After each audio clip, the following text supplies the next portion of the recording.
Coming up on The Good Life, see why there's hope for women struggling with post-abortion trauma. Julie Woodley, founder and director of Restoring the Heart Ministries, will share her own compelling testimony and explain how to find healing. That's coming up on The Good Life.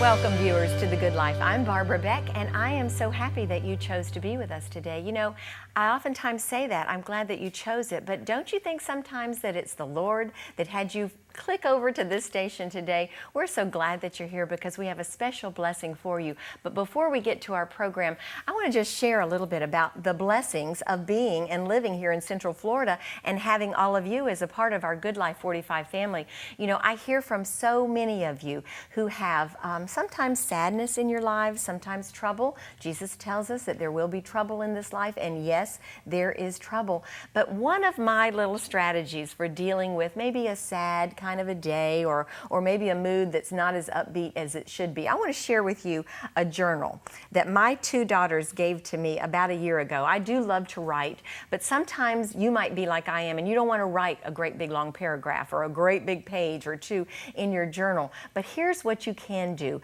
My journal has ended up being a thankful journal just by writing numbers, number 1, number 2, number 3, things that I'm thankful for. And believe it or not, in the last 6 months since I've had this particular journal, I am on number 776 things that I'm thankful for, and that's not enough. I will tell you that in Psalm, I believe it's 103, God tells us to forget not all of His benefits. Well, how are we going to remember His benefits unless we write them down or unless we're intentional about them? I want to just read you a couple of things that I'm thankful for, or the blessings, because they're just so simple, and yet it puts me in a great frame of mind to be grateful and to be in an attitude of gratitude. I'm thankful for chili on a cool day. I'm thankful for decorating 2 Christmas trees this year. Or I'm thankful for Kristen's tender heart. I'm thankful for strolling Luke, my little grandbaby, down the street. I'm talking simple things. Mary Grace's sweet spirit, Charlie's tender heart, answered prayer, my dad being in heaven. I mean, there are 700 and something things that so far I'm thankful for, and by the end of the year, in another 6 months, I hope I get up to about 1,500 of these, because we need to be intentional, because viewers, we love to be in close contact with the Lord, and we want to encourage you as well in that regard.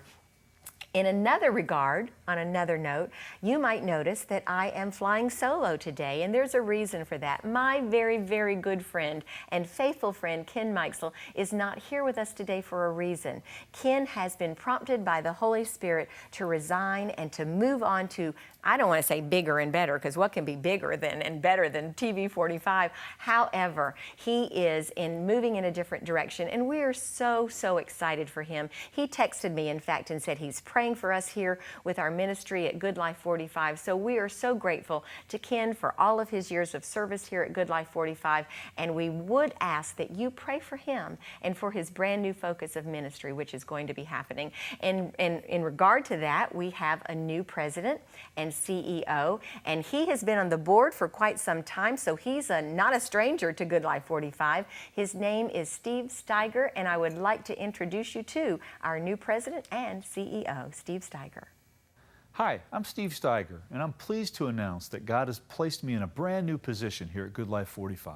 I am humbled to be your new president and CEO of this incredibly blessed station. Our faithful friend Ken Meixel has resigned, and we are excited to pray for him and to ask you to join us in prayer for Ken in this new phase of his journey.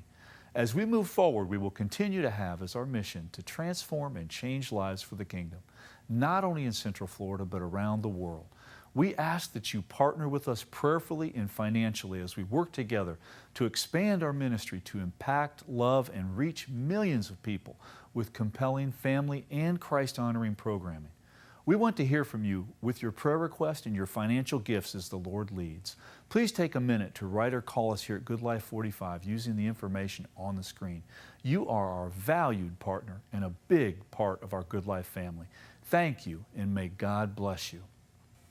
Thank you, Steve. We're excited about our new leadership and the direction that the Lord's going to be moving Good Life 45 in the future. Well, viewers, on today's program, we're going to discuss a very important and serious topic, post-abortion trauma. Not an easy thing to talk about. Our special guest today has her own story of healing and now works to provide support and counsel to other people. Well, Julie Woodley is a licensed trauma counselor, founder and director of Restoring the Heart Ministries. She's also helped produce a DVD documentary series entitled Into My Arms as a healing tool for those experiencing post-abortion trauma. I'll talk with Julie in just a minute, but first, let's watch together this clip of Into My Arms. I had not accepted my role and my responsibility in the choice that I made on the impact that it had on me or my children and how it affected them.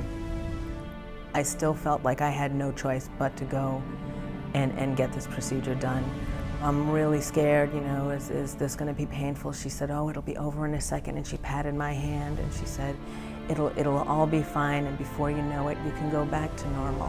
Well, I was never normal after that. And I remember driving to the clinic and thinking, this feels wrong. And it was like there was this inner moral compass that was trying to get my attention. And what I didn't realize is that that solution just creates other problems. There is no life that's created by accident, but every life has a purpose. I really felt like that day, it was not just my baby that was being sucked out, but it was my soul being sucked out. And I realized that my choice was either insanity or just handing it over to God. And from my experience and meeting with the other people going through the healing programs, I started looking around and realizing that this abortion thing wasn't as good for us as we thought it was. And when we really started to pull back the reality and look at the consequences, how it impacted our lives, we can document and we can see that instead of empowering us, it really stripped us of who we were. And as so many of the women say, a part of us died the day our children did. It's my great pleasure, viewers, to welcome Julie Woodley to the Good Life. Welcome, Julie. Thank you so much for being here with us today. Thank you. It's a pleasure. You have a story to tell, and a lot of your story is a lost childhood, really, so to speak. What your testimony is victorious. You have had healing from the abuse and abortion, but I would love for you to share with all of us today a little bit about your background. Yes, thank you for introducing me. And yes, you are so right. God has brought me so far, and I give all the credit and glory to Him. But yes, I was raised in the Rocky Mountains, and from the outside it looked beautiful. My father was a very wealthy, prominent man in the community, but he had a secret, and that secret was that he was actually abusing me. And it was very complicated as a little girl, because that was really the only time that he told me he loved me was when he was sexual with me. And then as I got a little older, then he began to take me and he would sell me to the neighbors. And I was one of the products of human trafficking at a very young age. And it was my job, my father would tell me, to make men happy. And you believed it, right? You believed it. Absolutely. I thought that was my role, and I honestly, I was a very happy child, even in the middle of all that. And as I look back on those years, I see that even then, God was there with me. He knew how to love me, even in that place. I was raised in the Rocky Mountains with the wildflowers, and my horse was my best friend, because he was my horse Chico. I could talk to him. I could be on his back and fall asleep, and he was my trusted strength, my confidant. God knew, even in those horrific times as a child, how to love me. Julie, if that's all you knew as a young girl, then it would seem to be normal. A lot of people don't understand, well, why didn't that little girl tell her mother, or why didn't that little girl tell the police? It seemed like that was the right thing because that's all you knew. And honestly, I was petrified to tell anyone. I was petrified to look people in the eye because they might find out the secret. And I knew how powerful he was in the community, and he would threaten me. He would threaten me with a gun, that if I was to tell anybody, he would kill me. And I knew he was serious. The older I got, the more violent he became with me. He would beat me up. He'd rip my earrings out of my ears. He would smash my head against the fireplace. And I don't say these things to traumatize anyone. Right. I say these things because women and men have experienced these atrocities. Well, you were telling me before we went on the air, 1 out of 3 women, 1 out of 3 women. would be sexually abused. In some way, shape, or form. Not necessarily sexually, but it could be verbally, No, emotionally. 1 out of every 3 women has been sexually abused. And the sexual abuse can be on a continuum, but anywhere you are on that continuum, it's soul distorting. What is the story with your mother, Julie? Did you not have a good, close relationship with your mom? It was complicated, but I think she was jealous of me. I found out just this last year, Barbara, that she had an affair, and I was the product of that affair. And I think a lot of that anger, I didn't even know this till this last year, it all came clear. But I think a lot of the anger was directed at me. I was a symbol, probably, of the affair. So yeah, there was no closeness, there was no protection. She would blame it on me, you know, so it was very convoluted. And it's interesting now, as I did create a series on the trauma of sexual abuse called In the Wildflowers, and it's actually it's around the country and in other countries. And as I watch people heal from the trauma of sexual abuse, we of course talk about those mother-father wounds, and often the anger is often directed at the mother, even if the father was abusing me, because she wasn't there, she didn't protect me like a mother should. Now, I don't understand how any mother could treat their daughter that way. I have no understanding. But yeah, I don't understand that, but I do understand more than anything that anyone can heal from any trauma or atrocity with the love of God. Well, that is exactly what we want to focus on, because your story is, Julie, a story of victory and redemption in Jesus Christ, and to bring people out of a lost childhood. I mean, to me, when I heard your story, I watched it on the internet, I said, Julie didn't even have a childhood. You know, I was on my knees thanking God that I had a functional, loving family, and yet so many people don't have that. But the exciting part about your story is the healing. You work now to help. Well, before we go to what you're doing now to help people, at what point did you get out of the house and decide that, because we want to get into the abortion part of it too. You went from abuse to deciding you needed to get out of the house. You led a kind of promiscuous life after that. Tell us about when you left. Well, actually at 16, I became pregnant. And it was at that time in my life where I don't know, honestly, who I became pregnant from. It could have been my father or the man that raised me, or it could have been some boy that I was promiscuous with. I became promiscuous. I just wanted to be loved. I wanted to be held. It was a very distorted look at the way that I receive love, but I totally understand women that are in prostitutes or in the middle of human trafficking. It's that empty part of our heart that just wants to be loved. And after I had that abortion, actually my parents took me to have that abortion, the house just became a war zone. There was a lot of violence, there was a lot of beatings, a lot of just, you know, beating me so bad that, like I said before, I became unconscious as he beat my head against the fireplace. And I just had to get out of there. I knew that I had to save my life. So one night he beat me up so bad and I just knew I had to leave. So he came in my room, threatened me with a gun, and I decided that I was going to leave and never come back. So in the Rocky Mountains, it was in the spring, and I, you know, I couldn't pack any clothes or anything. I just threw on a pair of shoes and fled and ran for about 2 miles, just petrified that he was going to follow me. But went, and I actually left home. I was the day after I graduated from high school.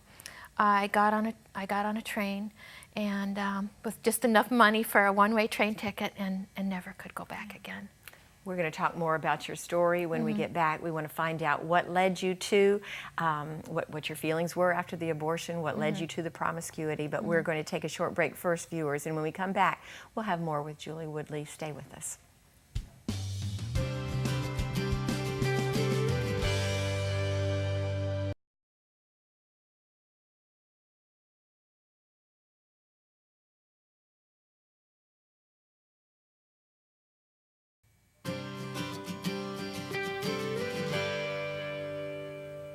Welcome back, viewers, to The Good Life. If you're just joining us, our special guest today is Julie Woodley, a licensed trauma counselor and the founder and director of Restoring the Heart Ministries. I hope you heard that, Restoring the Heart Ministries, because Julie, your story is a story of beauty from ashes. Your life was total ashes. You've left the home. You're 18 years old. You had an abortion 2 years earlier. What are you doing now at the age of 18? I got on a train and went to some relatives to live, and as I study now, sexual abuse, it runs in generations, and if we don't stop the abuse, it will continue on, chances are. So yes, I went and lived with some relatives. It was very abusive. There was more sexual abuse with my uncle. So I just decided I have to get out of here. And so actually I hit the streets as a prostitute for about 5 years. And just went from man to man, wanting to be loved, needing a place to sleep, a meal. I was pretty much homeless, living with whoever would take me in. It was a very traumatic life. But the great thing is, in the middle of all that trauma, God found me. Yes. Yes. That's the story that we want to hear. When did you find the Lord? Because honestly, Julie, I look at you, I hear your voice. There is no bitterness. There is no hardness. For someone who has gone through what you have gone through and 5 years of prostitution, you would think I'd be able to look at you and say, oh yeah, she's had a hard life. No, there is complete healing and restoration in your life. So how did the Lord find you, or how did you finally receive the Lord? Well, I had this special night when I was going to take my life. And I had the pills there. I didn't have a man that night. I didn't have a bottle. And I was going to take my life. It was a time in my life where I was actually, I had had 2 abortions. I was working for Planned Parenthood. I was their spokesperson. Wow. I was going out telling women how they could have abortions and how it would be such a great thing. I was deceived with all the coaching. Don't call it a baby, call it pregmental tissue. So I was in the middle of this total deception, and this night I was just beside myself. I mean, I didn't have anything to numb myself, so I just paced, and that night I did have somewhere to sleep, so I was in a little rooming house, back and forth from the medicine cabinet where I was going to take those pills to my bed, and I just paced back and forth, and I just dug my fingernails into my hands just to stop from committing suicide. And I just sobbed and sobbed and sobbed, and I dug my, I'd really learned to numb my pain in any way, and I mean, I dug my fingernails into my hands so hard that my hands were just bleeding. And finally, I said, I can't do this. I just shouted out. I said, God, help me. And I took those pills and I threw them in the waste paper basket. I fell back on my bed and just sobbed and sobbed and sobbed and sobbed myself to sleep. And finally, in the middle of the night, when I was sound asleep, I heard a voice. And that voice said, Julie, I love you. And that voice got louder and louder. And it said, Julie, I love you. It was so loud that it woke me up. Now, I wasn't a schizophrenic. I'd never heard voices before. But I was wide awake, and it said, Julie, I love you. It was like this passionate pursuit.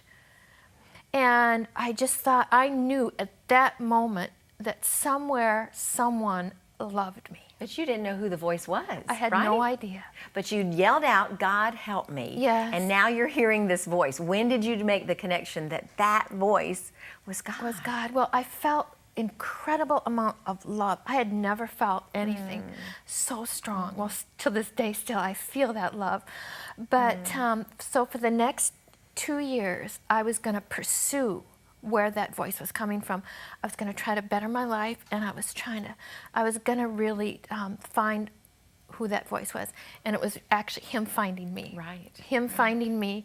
Because Julie, we don't have to do anything. We don't have to work for it. We don't have to do anything to prove ourselves. All we Right. do is open ourselves up, and Yeah. He floods us with that love, and that's what you did, not Yes, even knowing yeah. what Scripture says. I think that's such a miracle. You're just opened up, God help me, and you hear that voice. Yeah. And so, when do you know? Well, I think at that point in my life, I was afraid of people. I was afraid that if anybody would find my story, and honestly, I was kind of afraid of Christians because I thought they'd judge me, they'd condemn me. Sure. So but I met this woman at the University of Minnesota. I was going from job to job, trying to make it through college. Had like 3 jobs. Anyways, she came and walked beside me, and she just had a glow, and I thought, wow, she's really different. And she said, hi, my name's Michelle, and I'm a Christian. And honestly, I thought, gag, Yeah, she's a Christian. Right, I know. Uh-oh. But then she said, I'm going to have a Bible study tonight. I thought, I don't want to study the Bible, but I want to know her. Yeah. I want to see what she has. I want what she has. And so I went to the Bible study that night, and it blew me away. It was the best drug trip I'd ever been on. And you'd never heard it. You'd never heard that message before. I'd never heard it before, but I'd never heard that kind of love before. Yeah. Men and women were together. They hugged each other. It wasn't sexual. It just was pure love. And so that night I became a Christian, and God turned my life 180 degrees. No more prostitution, no more drugs. I let everything go, and I just had this huge place in my heart. I just wanted to fill it with the love of God. But now you're feeling, at some point, you're feeling this. And by the way, that glow that you're talking about, you have it. It's there. I see it. thank you. But you've got to have at some point this post-trauma abortion, post-abortion trauma. Right, You're starting yes. to feel Yep. the guilt. Yes, I started going to a counselor, a great Christian counselor, and she started walking me through my memories, me through my memories of the sexual abuse, walking me through my memories of being raped and abused. And I had to face the trauma of my abortions, because at that point, like I said, I had 2 abortions. And one day, it just took me off guard. At that point in my life, I was married. I had 4 children, beautiful children I have. And I'm on the beach, and at that point, I'm going around the country talking about my sexual abuse story, but never talking about my post-abortion story. I was afraid. I was shamed. Anyways, I was on the beach. The kids were playing on the beach. It was a beautiful night. All of a sudden, it hit me. There should be 2 more children here. And it just took me under. Right. And I thought, I have to heal from this. And the only one that can heal me is God. Right. Yes. And now you're in a ministry where Right. you are recognizing that women need help. Yes. That we're all traumatized. And men. And men. Yes. Good distinction. If 1 out of every 3 women has had an abortion, 1 out of every 3 men That's right. has those abortion wounds. That's exactly right. So Yes. tell us about your counseling. What do you do? In fact, Julie, I want people to recognize that are out there today that are saved, that do love the Lord. There still might be some wounds that need to be healed from this post-abortion trauma, right? Yes. So tell us about your ministry of healing. Yeah, I just had this incredible experience with God in my healing from sexual abuse and my abortions, and also the other people I had talked into having abortions. Yes. I needed God's love. Right. I needed it without measure, and so I went deep into the love of God. I knew that was the only thing that was going to get me through these wounds. And so I had this incredible experience of the love of God, and love to share more of that sometime, but where I could really picture my babies in heaven with Him, and just had an incredible experience. Let go of the shame, let go of the guilt, let go of all of that, and just replace it with the love of God. And I wanted to take the healing that God had done in me, and I wanted to just throw it out there to the world, to let other people heal from their traumatic wounds. And it was awesome, because at that point I had the degrees to back it up, the Masters of Counseling. Got about 2 classes left for a Masters of Theology. So I thought, and then I also had a great amount of trauma training from my work with September 11th, actually. But I just thought, I'm going to take this baton, and I'm going to teach people through film how to heal from these traumatic wounds. And I had all the trauma therapists, the top therapists and theologians at my fingertips. I work with the AACC, the American Association of Christian Counseling. So I had all these great speakers at my fingertips to film. So I created this incredible project for people to heal from their trauma wounds. Right. And everything I do is built on visual storytelling, because we have to be able to see people heal with the love of God as they go through that intoxicating love of God. And it can happen. And Julie Woodley, thank you for your courage in being here with us today and for seeing that need to help other women. I wish we had more time to talk to you, but viewers, we just encourage you today. If you're in a place in your spiritual walk where you need restoration, you need healing, you need the touch of Jesus, if you have had an abortion, if you've had sexual abuse in your background, listen to this story over and over again and open your heart to receiving that restoration. The website that we would refer you to is restoringtheheartministries.com. Our telephone number is up on the screen for you today. Another wonderful website to go to is called visionvideo.com, just to receive encouragement that you are not alone. You may be suffering out there, and if you are, we want you to receive that grace and forgiveness, and for your life to be like Julie Woodley's, where it has turned from ashes to beauty. Complete restoration is possible in Jesus Christ. Julie, we love you, and we thank you so much for being here with us at Good Life 45. Thank you, and we did create a documentary that's on the Vision Video website. Okay, good. And I work for Timberline Knolls, and I send people there for incredible healing. We work with women in Chicago. It's a residential treatment facility. Love to send people there to heal from all types of wounds. Thank you so much. Healing and restoration are possible, and only possible with the love of Jesus Christ. So viewers, we know that this is a program that you might want to send to someone around the country. In fact, globally, you might even want to send it around the world, and we'll put some contact information up on the screen for you in a little bit. Well, there it is now. Good Life Broadcasting. Write to us, viewers, at 31 Skyline Drive in Lake Mary. Call us if you have questions, concerns, whatever you need to have. Call us at the station, 407-215-6745, or go to our website. And again, if you want to send this program to someone around the world, you can go to vimeo.com/goodlife45. We'll walk you through it. We'll help you find a way to do that so that there can be complete restoration and healing in your life as well. Well, we are unfortunately out of time, and we have one final scripture today to encourage you in your walk with the Lord, viewers. It comes from Psalm 34, verse 18, which says, "The Lord is near to the brokenhearted and saves the crushed in spirit." Do you love that? That's one of my favorite verses. We are all in places sometimes where we're brokenhearted and crushed in spirit. We don't need that. We don't want that. We send you to the scriptures. We send you to Julie Woodley's website. We love you. Thank you for being a part of our Good Life 45 family. And until next time, we'll see you again right back here on The Good Life. Bye-bye.